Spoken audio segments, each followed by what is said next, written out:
Welcome to First and Main, the City of Winston-Salem's podcast about the staff and the programs that serve the Twin Cities residents each and every day. I'm your hostess with the mostest, Brandii Little.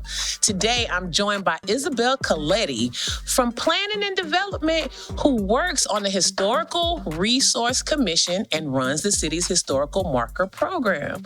You've seen those cast iron signs around town?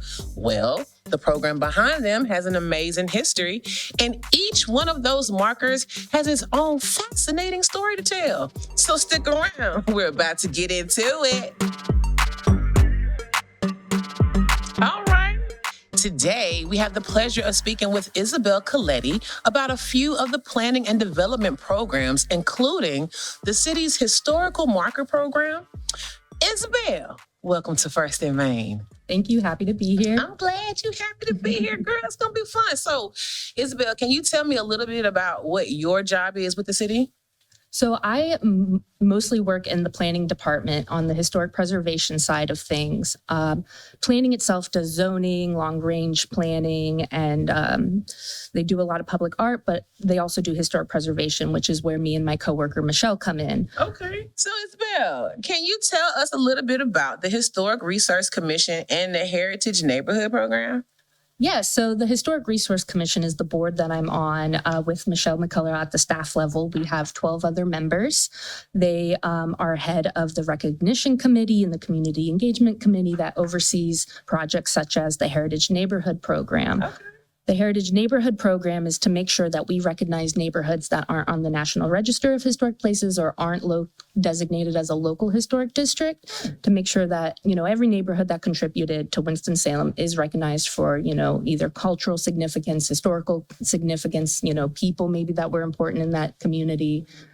We currently made prototypes for signs to put on intersections, and we are currently working on the application to make it a little easier, and we'll be accepting new applications next year.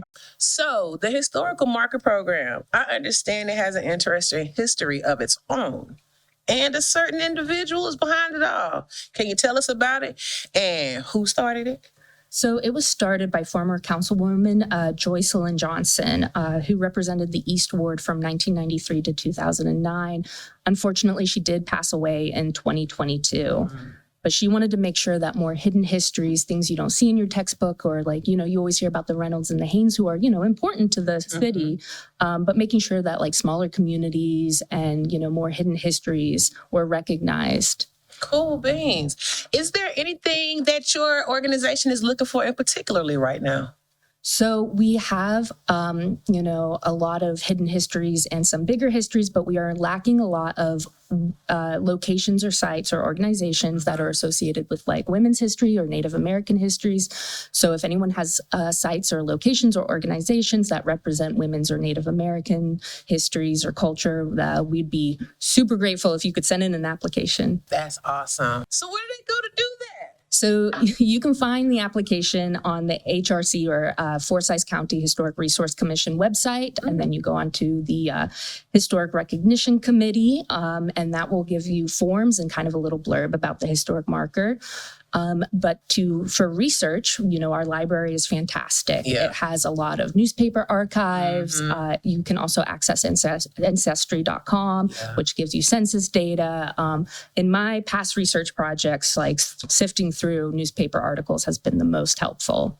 Now, let me ask you this. What are some markers around town that might give our viewers, our listeners, a sense of this program? Any markers offhand that would kind of get them a good introduction to this? So when I started, we had the unveiling for the Happy Hill Cemetery. Wow, you were a part of that? Yeah. That's kind of cool. Okay, I'm sorry. Go ahead. That's okay. So we already had a marker for the Happy Hill neighborhood. That area was originally a plantation for the doctor for the Moravians. Moravians didn't want him on their land, so they gave him that other land because he owned slaves, and the Moravians weren't about that. I know history a little bit. But they really needed a doctor. So once after the Civil War, a lot of the freed people kind of planted their roots there and started a community.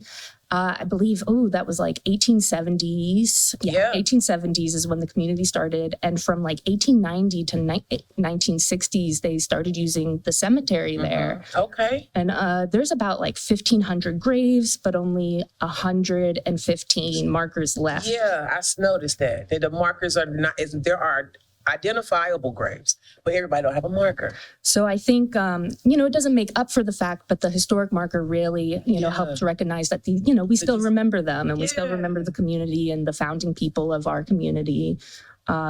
And it gives a little history about it because, it has been overlooked with urban renewal and with the construction of housing.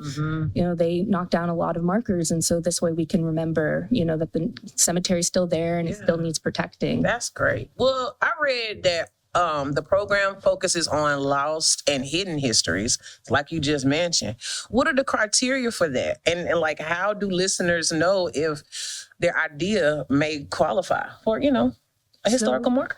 We have like 5 main criteria that you have to meet. And then we kind of have some like bonus criteria that will help you get selected.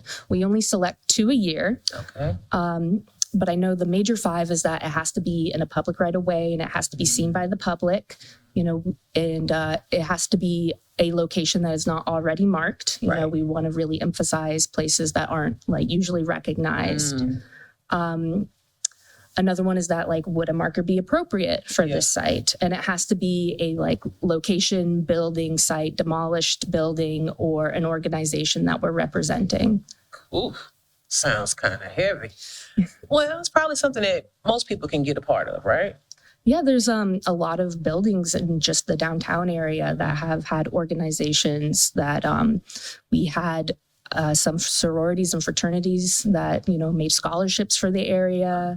Like the Office for like Safe Bus, which was helped transport Africans Americans to their jobs in the city. Understood. Okay, that's all right. So how about this? The unveilings are like big events for the communities. Can you speak about it? Any upcoming unveilings and say a word about, the effect that they have on our residents? So about the upcoming, we are still waiting on 2 signs that got approved to be made. We ship it out to Ohio to be made. And they make the iron signs that we see here. That's been the best place that we have found so far to make these signs. They make beautiful signs. Wow. And so it takes a while. So the 2 we have waiting are Sidestown and the Patterson Avenue YMCA.